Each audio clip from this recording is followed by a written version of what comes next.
अस्सलामुअलैकुम स्टूडेंट, कैसे हैं आप सब। उम्मीद करती हूँ आप सब खैरियत से होंगी। मैं आपकी इस्लामियत की टीचर मिस जन्नत। जैसे कि स्टूडेंट्स, पिछली वीडियो में मैंने आपको अस्माए हुस्ना सबक अस्माए हुस्ना इसकी रीडिंग करवाई थी और उसके सवाल जवाब करवाए थे। तो आज हम इस वीडियो में आपको बुक वर्क करवाऊँगी। तो स्टूडेंट्स आइए बुक वर्क स्टार्ट करते हैं। सवाल नंबर 1 है, लकीर के ज़रिए अस्माए हुस्ना इनके तर्जुमे के साथ मिलाइए।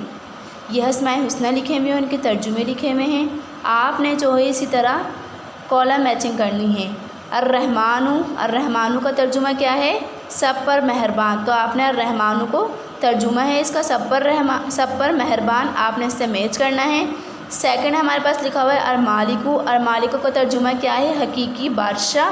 तो आपने अरमालिकु को हकीकी बादशाह से मैच करना है। अस्सलामु का तर्जुमा क्या है? सलामत रखने वाला। तो आपने अस्सलामु का तर्जुमे के साथ मैच करना है, सलामत रखने वाला। अलमुहिमिनु इसका तर्जुमा क्या है? नेहबानी करने वाला। आपने नेहबानी करने वाले से अलमुहिमिनु को मैच कर देना है। अज्जबारू का तर्जुमा है ख़राबी दुरुस्त करने वाला। तो आपने इसी तरह ख़राबी दुरुस्त करने वाले इससे मैच करना है अज्जबारू को। अलखालिकु के मायने क्या है? पैदा करने वाला, यानी इसका तर्जुमा क्या है खालिक का? पैदा करने वाला। तो आपने खालिकु को पैदा करने वाले से मैच कर देना है। ये हमारी कॉलम मैचिंग कंप्लीट हो चुकी है स्टूडेंट। इसका सेकंड क्वेश्चन लिखा हुआ है सवाल नंबर 2। सवाल नंबर 2 क्या है? पेंसिल से मुकम्मल कीजिए। यानी कि स्टूडेंट्स आपने जो है हाथ फेरना है। हाथ फेरेंगे बिल्कुल सफाई से।